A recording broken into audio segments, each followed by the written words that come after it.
All right, for this edition of Technique Tuesday, we are creating a tree. Now, after you create this tree, if you have some, acrylic paint, it's fun to add some Christmas ornaments to it if you want to. But I'm going to show you how to create a fairly authentic looking pine tree. So I have pre-mixed some colors, and I encourage you to use as many colors as you have that you can create in your yellows, greens, and browns. The more colors you use in a painting, the more interesting it looks. I'm also using a brush that has a really great tip to it. So it's a round brush.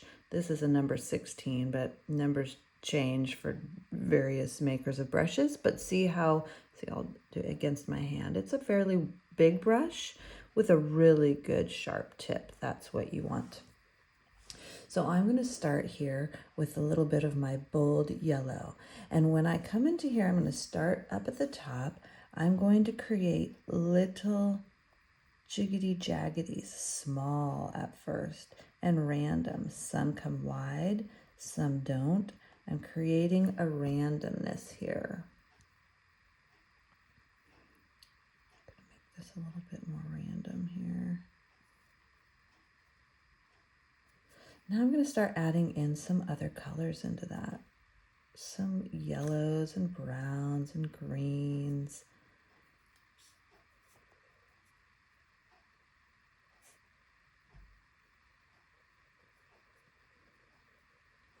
And I just keep pulling it down and pulling it down. Now if I just want yellow again, I need to clean off my brush, dry it just a touch, get my yellows again, and create some just yellow branches.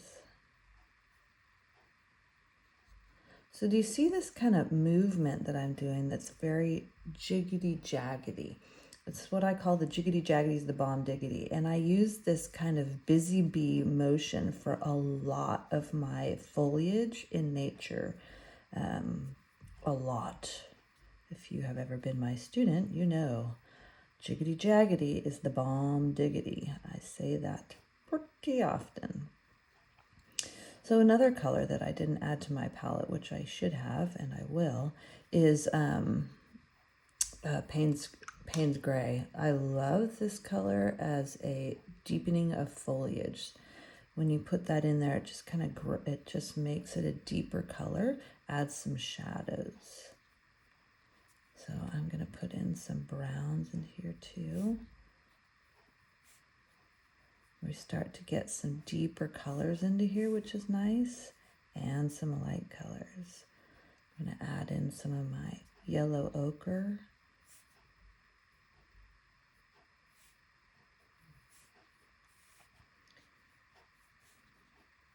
Keep working it down. Need to get back into my greens here.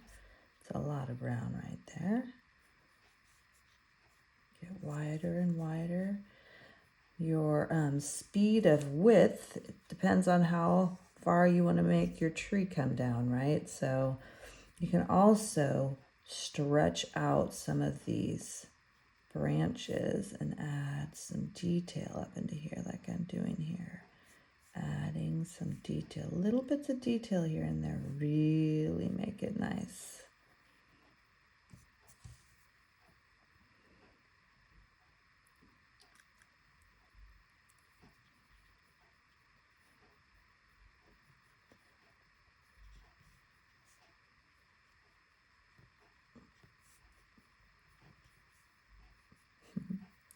All right, some more of my blue, my Payne's Gray, I shouldn't say blue, Payne's Gray.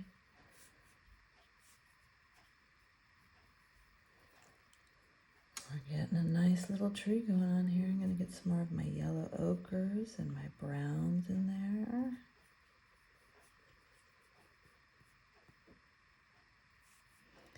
These kind of trees have a lot of these they go up. This kind of tree, these pine trees have these branches that come up. So if you give it a little bit of up onto your branches, that looks really nice.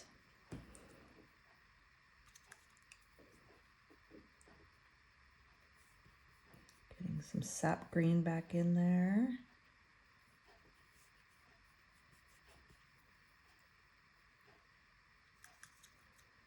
My army green or olive green, whatever you choose or prefer to call it.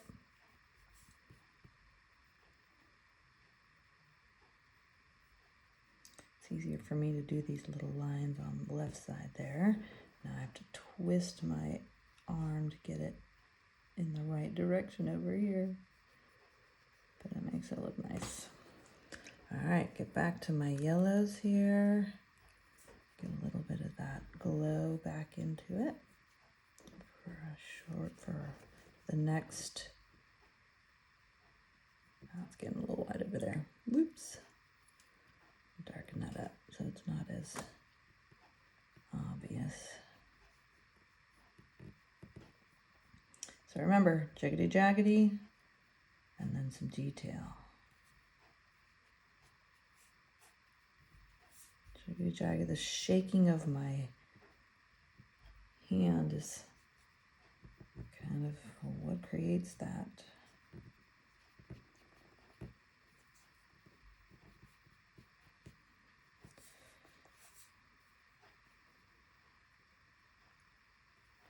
I'm going to get a little darker with my Van Dyke brown. Get some dark into there. While it's still wet, it just has this beautiful way of blending and making some really pretty colors as it blends together. So the last thing I'm going to do on this tree is I'm going to create a little bit of a trunk. So I'm going to gather up all of my dark colors and I'm going to put here, there, not everywhere, some trunk into it, some darker color as I pull it down. But remember, not everywhere.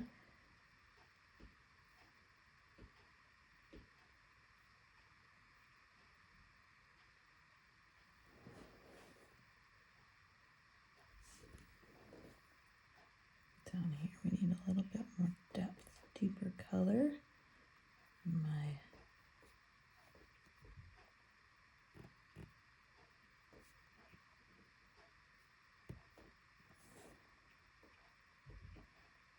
A little bit of depth into there.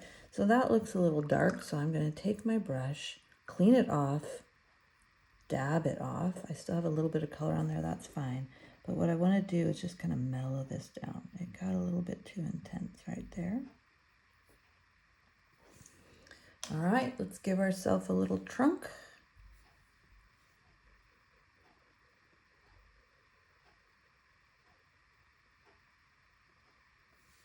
And a little land.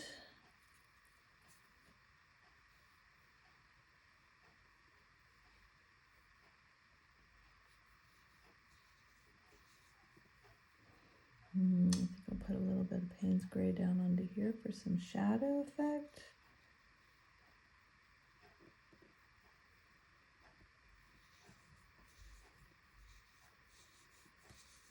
And have it just kind of flow down. There we go. If you want to put a little bit more deeper color on the side of this trunk, just dabbing it in. Give it a little detail right there. That looks nice too. All right, there we go. Have fun creating.